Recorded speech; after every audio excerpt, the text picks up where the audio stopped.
প্রিয় নবী হজরত মুহাম্মদ সাল্লাল্লাহু আলাইহি ওয়াসাল্লামের বয়স যখন মাত্র 9 বছর ছিল, তখন সেই সময় মক্কাতে কঠিন দুর্ভিক্ষ দেখা দিয়েছিল। মক্কার সর্বত্র বৃষ্টির ধারা বন্ধ হয়ে গিয়েছিল। ক্ষেত খামার শুকিয়ে মাটি হলুদ হয়ে গিয়েছিল, ফলে কূপ এবং ঝর্ণা শুকিয়ে গিয়েছিল। তাই মানুষ দূর দূরান্ত থেকে জল খুঁজে আনত, কিন্তু তাও একসময় শেষ হয়ে যাচ্ছিল।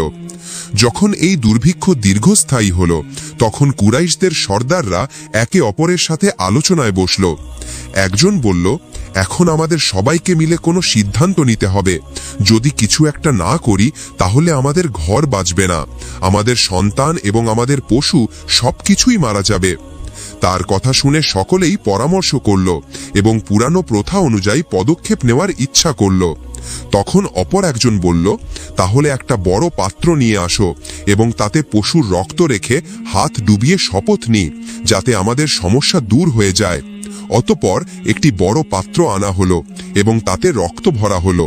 তারপর এক এক করে কুরাইশদের বড় বড় সর্দাররা এগিয়ে এলো। সবাই তাদের হাত রক্তে ডুবিয়ে বলতে লাগলো, মক্কায় বৃষ্টি হচ্ছে না, আমাদের শিশুরা মারা যাচ্ছে, আমাদের পশু শেষ হয়ে যাচ্ছে। আজ আমরা শপথ করছি যে আজ রাতে আমরা সবাই কাবার কাছে যাব এবং আমরা কাবার দেয়াল ধরে দাঁড়িয়ে থাকব ও দোয়া করব। আমরা ততক্ষণ দোয়া করতে থাকব যতক্ষণ না বৃষ্টি আসে। যদি বৃষ্টি নাও আসে, তবে আমরা সেখানেই মারা যাব, কিন্তু কাবার দেয়াল ছাড়ব না। অতঃপর যখন মাঝরাত ঘনিয়ে এলো, তখন সেই বড় বড় লোকেরা যারা রক্তে হাত ডুবিয়ে শপথ করেছিল, তারা ধীরে ধীরে তাদের ঘর থেকে বেরোতে লাগলো এবং কাবা শরীফের দিকে রওনা দিল। সেই লোকদের মধ্যে আল্লাহর প্রিয় নবী হযরত মুহাম্মদ সাল্লাল্লাহু আলাইহি ওয়াসাল্লামের চাচা আবু তালেবও অন্তর্ভুক্ত ছিলেন। তাই আবু তালেব যখন তার ঘর থেকে বের হতে যাবেন, তখন শিশু মুহাম্মদ সাল্লাল্লাহু আলাইহি ওয়াসাল্লাম এটি দেখে কাছে এলেন এবং নরমভাবে জিজ্ঞাসা করলেন, চাচাজান, আপনি কোথায় যাচ্ছেন? তখন আবু তালেব থামলেন, নিজের ভাতিজার দিকে তাকালেন এবং জবাব দিলেন, হে আমার ভাতিজা, তুমি কি জান না আমাদের মক্কা শুকিয়ে আছে, বৃষ্টি বন্ধ আছে এবং জলের অভাবে সবাইকে পেরেশান করে দিয়েছে। এই জন্য আমরা সবাই রক্তে হাত ডুবিয়ে শপথ করেছি যে যতক্ষণ বৃষ্টি না আসে, ততক্ষণ আমরা কাবার দেয়াল ধরে দাঁড়িয়ে থাকব। আজ সেই প্রতিশ্রুতি পূরণ করতে যাচ্ছি। এটি শুনে আল্লাহর প্রিয় নবী হযরত মুহাম্মদ সাল্লাল্লাহু আলাইহি ওয়াসাল্লাম নিজের চাচা আবু তালেবের দিকে তাকালেন এবং নরমভাবে বললেন, চাচাজান, আপনি আমাকেও নিজের সাথে নিয়ে চলুন। তখন আবু তালেব তৎক্ষণাৎ জবাব দিলেন, না বেটা, সেখানে মক্কার বড় বড় লোকেরা জড়ো হবে, এরা সবাই কুরাইশদের সর্দার। যদি আমি একটি শিশুকে সাথে নিয়ে যাই, তবে লোকেরা আমাকে কি বলবে? কিন্তু ছোট্ট মুহাম্মদ সাল্লাল্লাহু আলাইহি ওয়াসাল্লাম আবার জোর করলেন। আবু তালেব নিজের ভাতিজাকে অত্যন্ত ভালোবাসতেন। ভাতিজার এই জেদ দেখে তার মন মানল না। অবশেষে তিনি বললেন, ঠিক আছে, এসো আমার সাথে চলো। এভাবে আবু তালেব নিজের ছোট্ট ভাতিজা হযরত মুহাম্মদ সাল্লাল্লাহু আলাইহি ওয়াসাল্লামের হাত ধরলেন এবং তাকে সাথে নিয়ে রওনা হলেন। অতঃপর দুজনেই একসাথে চলতে চলতে খানায় কাবার কাছে পৌঁছে গেলেন। ওদিকে মক্কার সমস্ত বড় সর্দার এক এক করে কাবার কাছে জড়ো হলেন। গণনা অনুযায়ী মোট 32 জন বড় লোক সেখানে উপস্থিত ছিলেন। এরা তারাই ছিলেন যারা অঙ্গীকার করেছিলেন যে যতক্ষণ বৃষ্টি না আসে, ততক্ষণ আমরা কাবার দেয়াল ধরে রাখব। যখন মক্কার সাধারণ লোকেরা খবর পেল, তখন তারাও তাদের ঘর থেকে বের হতে লাগলো। পুরুষরা, মহিলারা, বৃদ্ধরা এবং শিশুরাও সবাই এই আশায় খানায় কাবার দিকে অগ্রসর হলো যে হয়তো আজ বৃষ্টির জন্য কোনো পথ বেরিয়ে আসবে। ফলে ধীরে ধীরে খানায় কাবার চারপাশে মানুষের ভিড় বাড়তে লাগলো। দেখে মনে হচ্ছে পুরো মক্কা যেন এক জায়গায় জড়ো হতে লাগলো। কিন্তু সেই 32 জন সর্দার যারা রক্ত ভরা পাত্রে হাত ডুবিয়ে শপথ করেছিলেন, তারা সবাই কাবার একেবারে কাছে দাঁড়িয়ে গেলেন। এদের সাথেই আবু তালেবও নিজের ভাতিজা হযরত মুহাম্মদ সাল্লাল্লাহু আলাইহি ওয়াসাল্লামকে সাথে নিয়ে এসেছিলেন। যখন সেই লোকদের নজর একটি শিশুর উপর পড়ল, তখন তারা সবাই অবাক হয়ে গেল। তৎক্ষণাৎ একে অপরের দিকে তাকাতে লাগল এবং আবু তালেবের দিকে দৃষ্টি নিবদ্ধ করল। তারপর কিছু লোক রাগের সাথে বলে উঠল, হে আবু তালেব, এটা কি করলে? তুমি এই বাচ্চাটাকে তোমার সাথে কেন নিয়ে এসেছো? তুমি কি জানো না যে আমরা সবাই মক্কার বড় বড় লোক? এই বাচ্চাটার এখানে কোনো কাজ নেই। আবু তালেব এই কথা শুনে নিজের ভাইপোর দিকে তাকালেন এবং নরম সুরে বললেন, হে আমার ভাইপো, যাও পিছনে গিয়ে বসে পড়ো। আল্লাহর প্রিয় নবী হযরত মুহাম্মদ সাল্লাল্লাহু আলাইহি ওয়াসাল্লাম সঙ্গে সঙ্গে চুপচাপ পিছনে সরে গেলেন এবং মজমার পিছনে গিয়ে বসে পড়লেন। অতঃপর সেই ৩২ জন সর্দার এগিয়ে এলেন এবং সবাই কাবা ঘরের দেয়াল শক্ত করে ধরলেন। তারপর একসাথে উচ্চস্বরে ডাকাডাকি করতে লাগলেন, হে কাবাকে সৃষ্টিকারী আল্লাহ, আমাদের উপর পানি বর্ষণ করো, বৃষ্টি দান করো। সবাই কাঁদতে কাঁদতে দোয়া করতে লাগলেন, কিন্তু আকাশে কোনো মেঘ এলো না। এভাবেই দোয়া করতে করতে পুরো রাত কেটে গেল, কিন্তু কোনো কাজ হলো না। অতঃপর যখন সকাল হলো, তখনও আকাশে বৃষ্টির কোনো চিহ্ন ছিল না। জমিন তেমনই শুকনো রইল, মেঘ এলো না এবং বৃষ্টি হলো না। সূর্য আস্তে আস্তে উপরে উঠে এলো। তাই এবার সূর্যের তাপ বাড়তে শুরু করেছিল এবং তার তাপ মক্কার প্রতিটি কোণকে ঝলসে দিচ্ছিল। সেই লোকেরা যারা রাতভর বৃষ্টির জন্য ফরিয়াদ করছিল, দিন হওয়ার পরেও তারা কাবা ঘরের দেয়াল ধরে দাঁড়িয়ে রইল এবং বারবার একই দোয়া করতে লাগল। কিন্তু আকাশ একদম পরিষ্কার, মেঘের একটি টুকরোই দেখা গেল না। এই তীব্র রোদে সেই ৩২ জন লোক ঘামে ভিজে গিয়েছিল। তাদের মধ্যে অনেকের শরীর টলমল করতে লাগল, কেউ কেউ মাথা ঘুরে মাটিতে পড়ে যেতে লাগল, কিন্তু তবুও তারা নিজেদের জেদে অটল রইল এবং বৃষ্টি চাইতে লাগল। এমন সময় হঠাৎ আবু তালেব অনুভব করলেন যে কেউ তার কাপড় পিছন থেকে টানছে। তাই তিনি যখন ঘুরে দেখলেন, তখন দেখলেন তার ভাইপো ৯ বছরের হযরত মুহাম্মদ সাল্লাল্লাহু আলাইহি ওয়াসাল্লাম দাঁড়িয়েছিলেন। এই দৃশ্য দেখে আবু তালেবের মুখ কঠোর হয়ে গেল। তিনি রাগে বললেন, হে মুহাম্মদ, তুমি এখানে কেন এসেছো? ছোট্ট মুহাম্মদ সাল্লাল্লাহু আলাইহি ওয়াসাল্লাম অত্যন্ত আদবের সাথে বললেন, চাচা যান, আমাকে আসতে দিন, আমি দোয়া করব, তখন দেখবেন ওপরওয়ালা পানি বর্ষণ করবে। আবু তালেব এই কথা শুনে আরো অবাক হলেন এবং কঠোর সুরে বললেন, আমরা ৩২ জন মক্কার বড় বড় সর্দার রাতভর এখানে দাঁড়িয়ে আছি। আমরা সবাই বৃষ্টির জন্য ফরিয়াদ করেছি, কিন্তু ওপরওয়ালা পানি বর্ষণ করেননি। এবং তুমি মাত্র ৯ বছরের ছেলে, তুমি দোয়া করবে আর বৃষ্টি বর্ষণ হবে? যাও, গিয়ে নিজের জায়গায় বসে পড়ো। চাচার মুখে এমন কথা শুনে আল্লাহর প্রিয় নবী হযরত মুহাম্মদ সাল্লাল্লাহু আলাইহি ওয়াসাল্লাম আস্তে আস্তে পিছনে সরে গেলেন এবং গিয়ে নিজের জায়গায় বসে পড়লেন। এরপর সেই ৩২ জন লোক আবার বৃষ্টির জন্য ফরিয়াদ করতে লাগলেন। সবাই একসাথে উচ্চ স্বরে পুনরাবৃত্তি করছিল, হে কাবাকে সৃষ্টি করনেওয়ালা, আমাদের ওপর পানি বর্ষণ করো। হে কাবাকে সৃষ্টি করনেওয়ালা, পানি দান করো। এভাবেই সময় গড়িয়ে যেতে লাগলো। ২ থেকে ৩ ঘন্টা আরো কেটে গেল, কিন্তু আকাশ তেমনই পরিষ্কার রইল। না মেঘ এলো, না বৃষ্টির কোনো চিহ্ন দেখা গেল। জমিনে তাপ আরো বেড়ে গিয়েছিল। সূর্যের তাপে লোকেরা নিস্তেজ হয়ে যাচ্ছিল। এমন সময় হঠাৎ আবু তালেব আবার অনুভব করলেন যে কেউ তার কাপড় পিছন থেকে টানছে।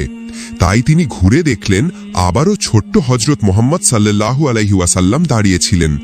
তখন আবু তালেবের মুখে রাগের চিহ্ন দেখা গেল। তিনি কঠোর সুরে বললেন, হে আমার ভাইপো মুহাম্মদ, তুমি আবার এখানে কেন এসেছো? এই শুনে প্রিয় নবী সাল্লাল্লাহু আলাইহি ওয়াসাল্লাম অত্যন্ত নরমভাবে বললেন, চাচা যান, আমি এবার পানি চাইতে আসিনি, আমি তো আপনার ঘাম বুঝতে এসেছি। ফলে নবী করিম সাল্লাল্লাহু আলাইহি ওয়াসাল্লাম নিজের চাদর সামলালেন এবং ভালোবাসার সাথে নিজের চাচা আবু তালেবের মুখ থেকে ঘাম মুছলেন। এটা দেখে আবু তালেবের মন গলে গেলেন এবং নিজের ছোট্ট ভাইপোকে বুকে জড়িয়ে ধরলেন। এই সময় ছোট্ট মুহাম্মদ সাল্লাল্লাহু আলাইহি ওয়াসাল্লাম আস্তে আস্তে বললেন, চাচা যান, আমাকে আসতে দিন, আমি একটা কাজ করব আর উপরওয়ালা পানি বর্ষণ করবে। এই কথা শুনে কাছে দাঁড়িয়ে থাকা একজন লোক চিৎকার করে বলে উঠল, হে মক্কার লোকেরা, সুসংবাদ, পানি এসে গেছে। লোকেরা অবাক হলো এবং মুহাম্মদ সাল্লাল্লাহু আলাইহি ওয়াসাল্লামের দিকে মনোযোগী হলো। সবাই ডাকল, হে মুহাম্মদ, চলে এসো, তাড়াতাড়ি চলে এসো। ফলে মুহাম্মদ সাল্লাল্লাহু আলাইহি ওয়াসাল্লাম এগিয়ে এলেন এবং কাবার কাছে দাঁড়িয়ে জিজ্ঞাসা করলেন, তোমরা কি করছিলে? লোকেরা বলল, আমরা বৃষ্টির জন্য দোয়া করছিলাম। তখন মুহাম্মদ সাল্লাল্লাহু আলাইহি ওয়াসাল্লাম বললেন, যখন তোমরা দোয়া করছিলে তখন আমি পেছনে ছিলাম। এখন যখন আমি দোয়া করব আর তোমরা সবাই আমার পেছনে থাকবে। এটা শুনে ২০ জন লোক আদব করে পেছনে সরে গেল, কিন্তু ১২ জন সর্দার অহংকার করে বলল, এই ৯ বছরের ছেলেটি সামনে আর আমরা পেছনে, আমাদের ইজ্জত কমে যাবে। তখন মুহাম্মদ সাল্লাল্লাহু আলাইহি ওয়াসাল্লাম শান্তভাবে বললেন, হে মক্কার লোকেরা, পেছনে সরে যাও, কারণ এখন যদি আমি পেছনে সরে যাই তাহলে বৃষ্টি আর কখনো আসবে না। তখন 20 জন লোক ঘাবড়ে গেল। তারা 12 জন জেদি সর্দারকে বলল, সাবধান, যদি মুহাম্মদ সাল্লাল্লাহু আলাইহি ওয়াসাল্লাম পেছনে সরে যান তাহলে আমরা সবাই ধ্বংস হয়ে যাব। এটা শুনে সেই 12 জনও নরম হয়ে গেল এবং সবাই পেছনে সরে গেল। এভাবে মক্কার বড় বড় সর্দাররাও ছোট্ট মুহাম্মদ সাল্লাল্লাহু আলাইহি ওয়াসাল্লামের পেছনে দাঁড়িয়ে গেল।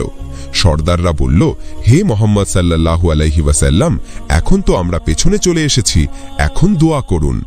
তখন মুহাম্মদ সাল্লাল্লাহু আলাইহি ওয়াসাল্লাম বললেন, যদি আমিও সেটাই চাই যা তোমরা চেয়েছো তাহলে পার্থক্য কি থাকবে? লোকেরা অবাক হয়ে বলল, তাহলে আপনি কি চাইবেন? তখন মুহাম্মদ সাল্লাল্লাহু আলাইহি ওয়াসাল্লাম পরোক্ষভাবে বললেন, এটাই এখন তোমরা দেখবে। তারপর মুহাম্মদ সাল্লাল্লাহু আলাইহি ওয়াসাল্লাম আকাশের দিকে তাকালেন। প্রথমে হালকা মেঘ দেখা গেল, তারপর আবার যখন দৃষ্টি তুললেন তখন বৃষ্টি নামতে লাগলো। তৃতীয়বার যখন নবী করিম সাল্লাল্লাহু আলাইহি ওয়াসাল্লাম পুরো মুখ আকাশের দিকে তুললেন তখন মেঘ ছেয়ে গেল এবং প্রবল বৃষ্টি হতে লাগলো। শুকনো ক্ষেত সতেজ হয়ে গেল এবং লোকেরা আনন্দে বৃষ্টিতে ভিজতে ভিজতে ডাকতে লাগলো, ইয়া মুহাম্মদ সাল্লাল্লাহু আলাইহি ওয়াসাল্লাম। এইভাবে পুরো মদিনা আনন্দে মুখরিত হয়ে উঠল। হযরত মুহাম্মদ সাল্লাল্লাহু আলাইহি ওয়াসাল্লাম যখন হযরত হালিমার বাড়িতে প্রতিপালিত হচ্ছিলেন এবং বয়স 3 বছর ছিল, তখন তিনি আদর করে জিজ্ঞাসা করলেন, আম্মা, আমার ভাইয়েরা কোথায় যায়? হালিমা বললেন, বেটা, তারা ছাগল চড়ায়। তখন শিশু মুহাম্মদ সাল্লাল্লাহু আলাইহি ওয়াসাল্লাম বললেন, আম্মা, আমিও তাদের সাথে যেতে চাই। তার কথা শুনে হালিমা ভয় পেয়ে মানা করলেন, কিন্তু নবীজির বোন শাইমা বললেন, আম্মা, আপনি জানেন যখন ভাই মোহাম্মদ আমাদের সাথে যায় তখন মেঘ ওপরে ছায়া করে নেয়, রোদ কখনো তাদের ওপর পড়ে না। এটা শুনে হালিমার মন বিশ্বাস ও খুশিতে ভরে গেল যে এই শিশুটি আল্লাহর বিশেষ হেফাজতে আছে। শাইমার কথা শুনে হালিমার মনে শান্তি এলো, কিন্তু তবুও মায়ের মন তিনি শিশু মোহাম্মদকে নিজের চোখের আড়াল করতে দ্বিধা করতেন। কিন্তু যখন শিশু মোহাম্মদ বারবার খুব আদর ও নিষ্পাপতার সাথে জোর করলেন তখন অবশেষে হালিমা অনুমতি দিলেন। এভাবে একদিন শিশু মোহাম্মদ সাল্লাল্লাহু আলাইহি ওয়াসাল্লাম নিজের দুধ ভাইদের সাথে ছাগল চড়াতে জঙ্গলের দিকে গেলেন। ছোট্ট শাহজাদার ভঙ্গি ছিল খুবই অনন্য। কখনো কোনো ছাগলের মাথায় হাত বুলিয়ে দিতেন, কখনো আদর করে ডাকতেন। আর আশ্চর্যের বিষয় হল, ছাগলগুলো তার কাছে এসে শান্তিতে চড়তে থাকত। এই নিয়ম কয়েকদিন চলল। এইভাবে 4-5 দিন শিশু মোহাম্মদ সাল্লাল্লাহু আলাইহি ওয়াসাল্লাম নিজের ভাইদের সাথে ছাগল চড়াতে যেতেন এবং সবাই দেখত যে যেখানে শিশু মোহাম্মদ সাল্লাল্লাহু আলাইহি ওয়াসাল্লাম পা রাখতেন সেখানে কাঁটা ফুটত না, ছাগলগুলো পথ হারাত না, বরং সব দিকে শান্তি ও হেফাজতের ছায়া থাকত। কিন্তু একদিন হযরত হালিমা নিজের মনকে নিয়ন্ত্রণ করতে পারলেন না। তিনি আদর করে বললেন, বেটা মোহাম্মদ, আজ থেকে তুমি ছাগল চড়াতে যাবে না, কারণ তুমি এখনো খুব ছোট, তুমি রোদ ও জঙ্গলের কঠোরতা সহ্য করতে পারবে না। আমি চাই না যে তোমার একটুও কষ্ট হোক। দুধ মাতা হালিমার কথা শিশু মোহাম্মদ চুপচাপ মেনে নিলেন। একদিন কাটল, দ্বিতীয় দিনও কেটে গেল, কিন্তু তৃতীয় দিন হঠাৎ বাড়িতে এক হুলস্থুল পড়ে গেল। হযরত হালিমার আপন ছেলে কাঁদতে কাঁদতে ভেতরে এলো। তার মুখে ভয় এবং চোখে জল ছিল। তখন হালিমা ঘাবড়ে গিয়ে বললেন, বেটা, কি হয়েছে, কেন কাঁদছ? শিশুটি হেঁচকি তুলতে তুলতে বলল, আম্মা, আমাদের একটি ছাগলকে জঙ্গলে সিংহ নিয়ে গেছে। এই কথা শুনে হালিমার মনে আঘাত লাগল। মমতা ভরা মনে একটি চিন্তাই এলো যে যদি শিশু মোহাম্মদ সাথে থাকত তাহলে না জানি কি হতো। তার চোখ থেকে অশ্রু গড়িয়ে পড়ল এবং তিনি মনে মনে আল্লাহর শুকরিয়া আদায় করতে লাগলেন যে তিনি শিশু মোহাম্মদকে জঙ্গলে যেতে বাধা দিয়েছিলেন। কিন্তু একই সাথে এই দুঃখও ছিল যে বাড়ির ছাগলের সংখ্যা কমে গেছে। হযরত হালিমা সাদিয়ার অশ্রু তখনও গালে গড়িয়ে পড়ছিল। এমন সময় শিশু মোহাম্মদ সাল্লাল্লাহু আলাইহি ওয়াসাল্লামের দৃষ্টি তার প্রিয় আম্মির মুখের উপর পড়ল। তখন আল্লাহর মাহবুব মোহাম্মদ সাল্লাল্লাহু আলাইহি ওয়াসাল্লাম এগিয়ে এলেন, ছোট হাত দিয়ে হালিমার অশ্রু মুছে দিলেন এবং খুব ভালোবাসা দিয়ে জিজ্ঞাসা করলেন, আম্মা, আপনি কেন কাঁদছেন, কি হয়েছে? হযরত হালিমা বললেন, বেটা মোহাম্মদ, আমাদের একটি ছাগলকে জঙ্গলের সিংহ নিয়ে গেছে, তাই আমার মন খারাপ। এই কথা শুনে শিশু মোহাম্মদ মুচকি হেসে বললেন, আম্মা, আপনি কেন কাঁদছেন, কি হয়েছে? হযরত হালিমা বললেন, বেটা মোহাম্মদ, আমাদের একটি ছাগলকে জঙ্গলের সিংহ নিয়ে গেছে, তাই আমার মন খারাপ। এই কথা শুনে শিশু মোহাম্মদ মুচকি হেসে বললেন, আম্মা, আপনি দুঃখ করবেন না, আমরা আমাদের ছাগলকে এখনই সিংহদের কাছ থেকে ফিরিয়ে আনছি। এই কথা শুনে হালিমা সাদিয়ার মন আরও ঘাবড়ে গেল এবং তিনি বললেন, বেটা মোহাম্মদ, এমন হয় না, সিংহ খুব ভয়ঙ্কর হয়, সে কাউকে কিছু ফিরিয়ে দেয় না এবং তুমি তো এখনো খুব ছোট, যদি তুমি তার কাছে যাও তাহলে সে তোমার ক্ষতি করতে পারে। তখনই শিশু মোহাম্মদ সাল্লাল্লাহু আলাইহি ওয়াসাল্লাম বললেন, আম্মা, সেসব অন্য কারোর কথা শুনে হয় না, বরং সেটাই হয় যা মোহাম্মদের কথা শুনে হয়। যখন মোহাম্মদ সাল্লাল্লাহু আলাইহি ওয়াসাল্লাম বলবেন, তখন জঙ্গলের সিংহরাও ছাগল নিয়ে নিজে হেঁটে চলে আসবে। এই কথা শুনে হযরত হালিমা সাদিয়ার চোখ বিস্ময় ও ভক্তি নিয়ে খুলে গেল। অতঃপর শিশু মোহাম্মদ তার প্রিয় আম্মিজান হালিমার হাত ধরে গ্রাম থেকে জঙ্গলের দিকে হেঁটে চললেন। যখন জঙ্গলের কিনারায় পৌঁছালেন, তখন শিশু মোহাম্মদ সাল্লাল্লাহু আলাইহি ওয়াসাল্লাম অত্যন্ত প্রতাপ ও স্নেহ সহকারে আওয়াজ দিলেন, হে জঙ্গলের সিংহরা, শোনো, আমার মা হালিমার ছাগল ফিরিয়ে দাও। শিশু মোহাম্মদ সাল্লাল্লাহু আলাইহি ওয়াসাল্লামের এই কথাগুলো যেন আল্লাহর নির্দেশের মতো জঙ্গলে প্রতিধ্বনিত হল। এইটুকু বলার পরই হঠাৎ জঙ্গলের ভেতর থেকে শব্দ উঠে এলো এবং কিছুক্ষণের মধ্যেই অনেক সিংহ দৌড়ে আসতে দেখা গেল। সেই সিংহরা হযরত হালিমা সাদিয়ার ছাগলকে খুব সাবধানে নিয়ে এলো এবং এসে শিশু মোহাম্মদ সাল্লাল্লাহু আলাইহি ওয়াসাল্লামের পায়ে মাথা নত করল। সিংহ ছাগল ফিরিয়ে আনলো এবং ভালোবাসা ভরা দৃষ্টিতে শিশু মোহাম্মদ সাল্লাল্লাহু আলাইহি ওয়াসাল্লামকে দেখতে লাগলো। তখন শিশু মোহাম্মদ সাল্লাল্লাহু আলাইহি ওয়াসাল্লাম বললেন, হে সিংহরা, তোমরা জানতে না যে এই ছাগল আমাদের, তাহলে কেন নিয়ে গেলে? সিংহরা আদব সহকারে বলতে লাগলো, ইয়া রাসূল, আমরা আপনার দিদারের আশায় ছাগল নিয়ে গিয়েছিলাম, যাতে আপনি আমাদের কাছে আসেন। আপনাকে ছাড়া জঙ্গল নির্জন লাগে। ছাগল তো শুধু অজুহাত ছিল, আসল উদ্দেশ্য ছিল আপনার দিদার। এই কথা শুনে হযরত হালিমার চোখ থেকে অশ্রু গড়িয়ে পড়তে লাগল। তিনি ভাবতে লাগলেন যে জঙ্গলের হিংস্র প্রাণীরাও এই শিশুর সামনে বিনয়ের সাথে নত হচ্ছে। সিংহ বলল, ইয়া রাসূল, যদি কোনো বেয়াদবি হয়ে থাকে তাহলে আমাদের ক্ষমা করে দিন। তখন মোহাম্মদ সাল্লাল্লাহু আলাইহি ওয়াসাল্লাম মুচকি হেসে বললেন, যাও, তোমরা স্বাধীন, কিন্তু মনে রেখো, কারোর ওপর জুলুম করবে না। এই কথা শুনে সিংহরা আনন্দে গর্জন করতে লাগল। হযরত হালিমার মনে বিশ্বাস আরও বেড়ে গেল যে এই শিশু সাধারণ নয়, সমস্ত বিশ্বের জন্য রহমত। তো প্রিয় দর্শক, এই ছিল আমাদের আজকের এই ভিডিও।